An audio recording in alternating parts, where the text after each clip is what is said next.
Hello, it's me, Fidiscus Jisco. I'm here with the first coverage of the Mixed Space Open. But this is not an official game of the Mixed Space Open. This is a scrim that starflash250 and argo1278 played on Hybrid Theory just as the first round was announced and the invites went out. So the reason that I'm sharing this is for two reasons. One, this was a super fun game to watch. A lot of people watched it live. It was hilarious because they both picked Jugger. It was super fun. And two, because I wanted to show off my excellent new thumbnails, and they're the only ones who have picked two non-default armies. So you can see that in those excellent thumbnails where the mixed bases of the Mixed Base Open logo have the army colors that you choose on it. So everybody make sure you choose your favorite army so that I can use the cool and colorful new thumbnails that I made. They're really cool and I like them a lot. The third reason, even though I might have said that there's two, is because I do want to encourage people to make to play games, just to have games and matches on the maps that I picked. The reason that I pick these maps is because I think that they're cool, and I'll cover them. If you want me to cover a game, just let me know. I'll do it. I'll take a look. I obviously can't promise that my analysis will be worth anything, but if you have a game that you want me to do my best and analyze and think about, then I'll definitely do it. That's something that I'll offer to you guys. Just as if you're in the tournament, you get that privilege. There's also some games that I have been meaning to cover. There's like a game on Seashore Ocarina that Jax Raptor played that I really want to take a look at, and there's a game that I played with Merc on Aphotic Arena anew that has a really good moral and lesson about it that I'm going to cover. So once I get some time on the weekend, those will definitely be coming out. But for now, I'm going to knock out a couple games of the Mixed Space Open, upload those, starting with this scrim between starflash250 and argo1278. I think this is the first time that they'd played the map. We'll take a look. So this is, okay, yeah, I guess this is the obvious option. I think that most people went this route with the close, or the, I don't even know what to call this space, the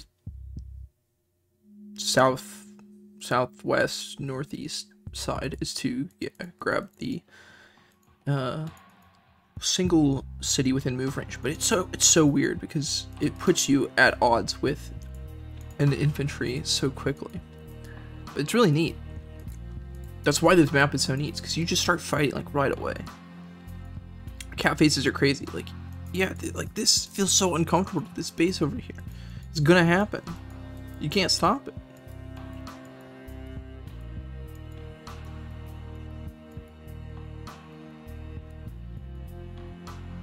I actually really like this aggressive play. Well, I don't know. I don't know about argo1278's decision to go here. It gives up this city to Starflash, which this seems, obviously when it's this close to the HQ, this seems a lot more aggressive than this, but this base seems a lot less safe than this 2 base here. Like, starflash250 will get pushed off of this eventually. It's possible that argo1278 can hold this city.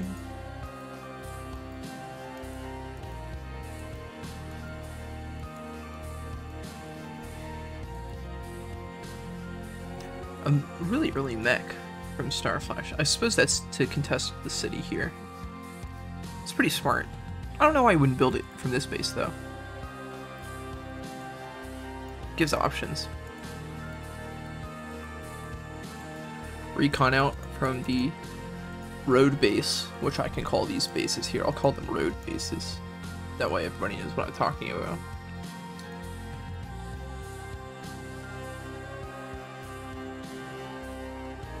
Okay, so this mech was not to contest the city on the northwest side. That's curious. That's really curious. Doesn't feel like these infantry have gone anywhere for argo1278. This infantry for Starflash is super far away, but wow, really early battlecopter. This doesn't feel that good as an aggressive play. This being the 2-base side. Like, I don't know where this is going to go to threaten. Is this going to go south?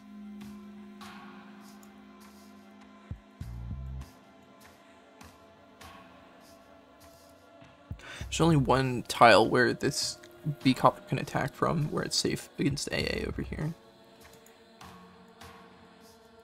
Feels like Starflash just built an AA and the jig is up. Was that like a... No, it's a pretty normal hand.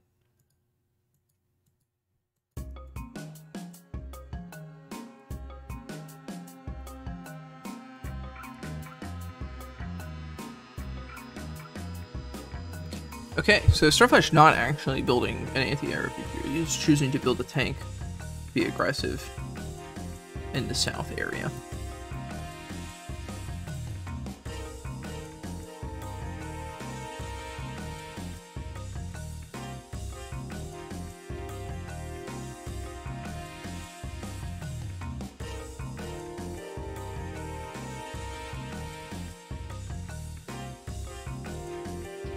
This is sort of what I was saying, what was going to happen to this southwest base down here for Argo, but starflash250 has been able to do it sooner. And, okay, so this tank is actually going to make it so that Starflash can secure this. That makes a lot of sense. It's not possible. Oh, okay, so it is possible for the tank to move onto the forest and get a strike.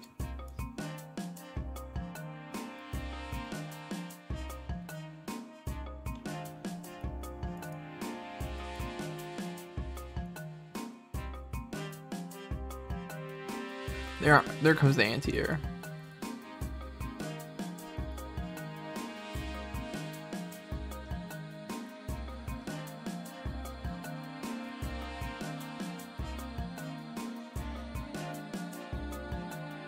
So that's like a Jugger or a flak kind of attack. Usually you wouldn't want to do something like that, I don't feel, but with flak and Jugger, that move feels a lot less bad. Oh my god!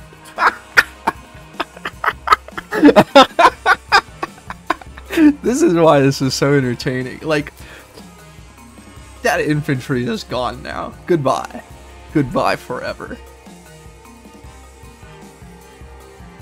That is actually less effective than normal, I'm pretty sure. That was like a bad attack. Can I get... I'm pressing A. Oh, it's because it's caps lock. Yeah. Yeah, so... looks like a regular human being. Okay, so no, it's normal enough. It's not very good. Well, wait, here we go. Yeah, this is like a normal enough attack. It's not a good attack. I think I'm used to like a lash. That would... Yeah, lash just kills. I play a lot of games as Lash, and I think that it's probably not a good habit to have formed, because now my damage calculations for everything else is like completely out of whack. But, you know. So is this. This is completely out of whack too.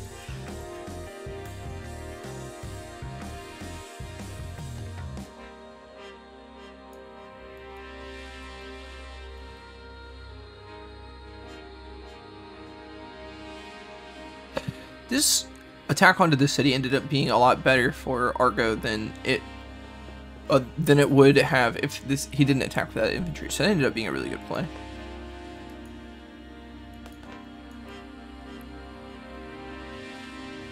That really sucks for Starflash.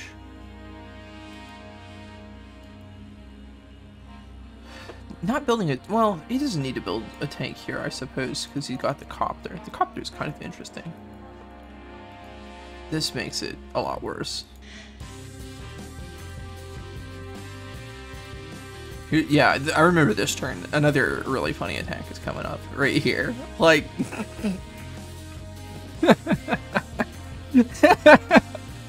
that recon just took 3 damage from an infantry. I know that it's at 3 HP, but it's still just It's so comical to watch Jugger play the game. Weird stuff is constantly happening. I think this copter might just be sandwiched. This is such a good formation. This isn't something I picked up on when I was watching this the first time, but these 4 infantry here, or these 4 units here, this 3 infantry and 1 tank, they make it so that it's almost impossible for this B copter to go anywhere useful, because if it goes towards the south, like it can hit like this infantry and make an attack. If it goes and it hits one of these tanks, then this anti-air covers it. It can't move past these. It could go north, but then it's in range of this and kind of go around, but then it faces the same problem where like there are enough units here that will wall it from going back towards the airport again if it goes to the right, and then this thing will just move to the right, and then it'll be done skis.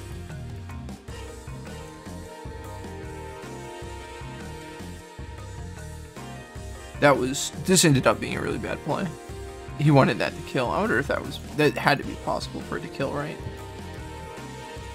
This is like some weird Jugger stuff, I bet. That damage range is just enormous. I mean, it was like a regular attack, basically. I wonder if just activating and then swinging for the fences works here.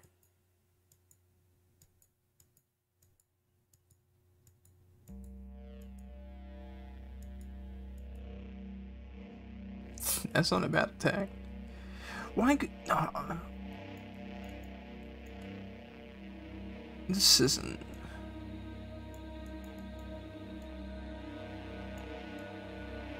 Moving this infantry over wouldn't be so bad, I guess. Can a 3 HP... I mean... Can a 3 HP tank kill a 3 HP infantry on a road? It's not guaranteed by any means. It makes it look like this infantry is the bad guy, but that's probably not enough to deal the remainder of the damage. Maybe it's Jugger. Like, Jugger might be able to make this play unusually good. Moving this infantry to block the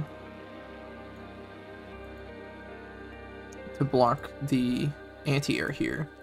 Just moving it so that it blocks this mountain, and it has to go around, the forest. That's 1, 2, 3, 4, 5, 6. It can't reach the copter like that.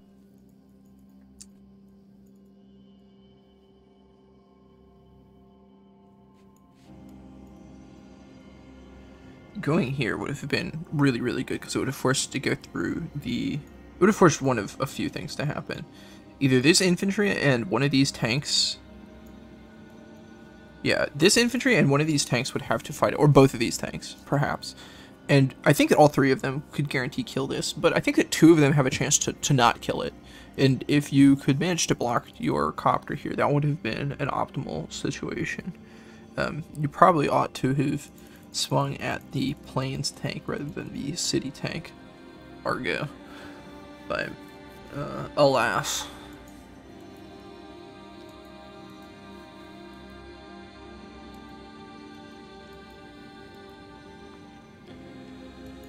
Okay, we got an overclock turn. You don't need overclock to kill that, and I'm not impressed. That's a pretty good attack.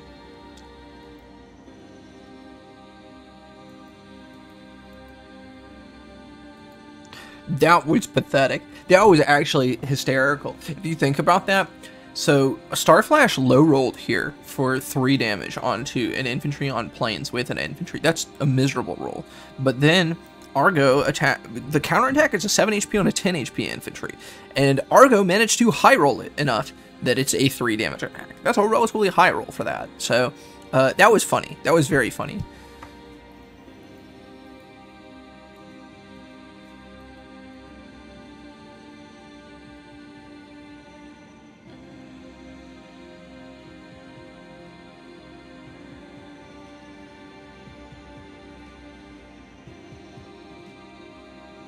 Okay, that's funny too. I bet the 2 was a high roll even. The 1 damage onto the 10 HP infantry with the 2 HP infantry is probably a high roll.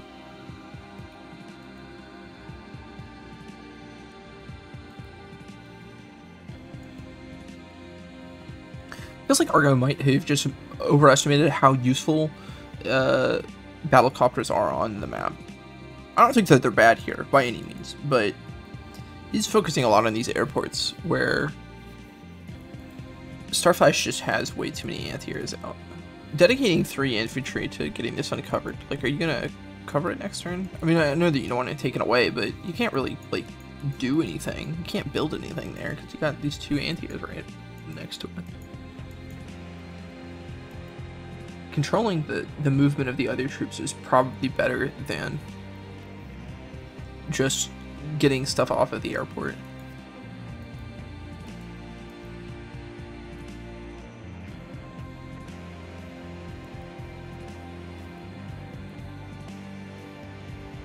Okay, so this is a really good situation for Starflash. This is the first time that I'd seen this on this map, and I think this is like a this is a very strong situation to be in, where you have an artillery on this road base, on your opponent's road base, then you are in such a strong position, because they can't, especially with this mech here, they can't build anything or fight out of this position easily.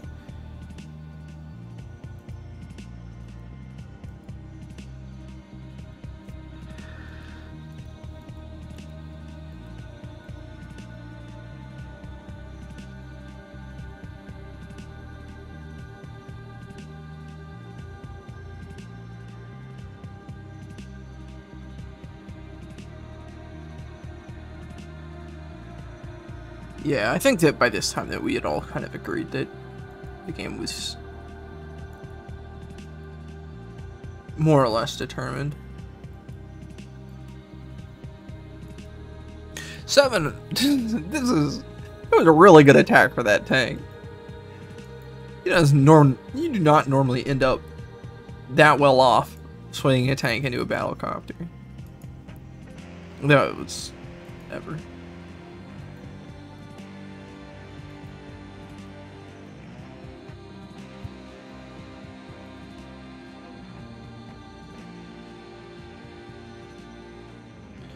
And then, I don't know about this missile. I think that Argo just knew that it was over, and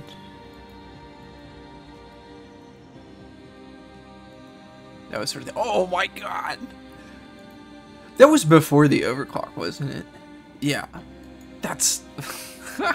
okay. He earned the overclock from that.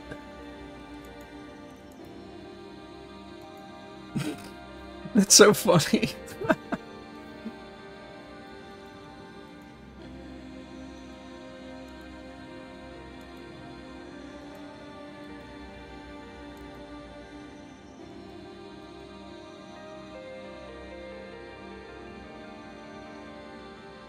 Starflash is so unlucky. He got like 1 good roll this entire turn. Okay, that was decent.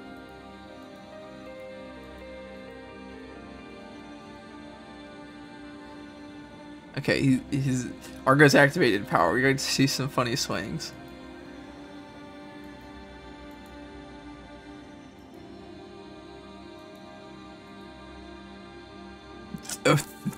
Excuse me? Okay, that's really good.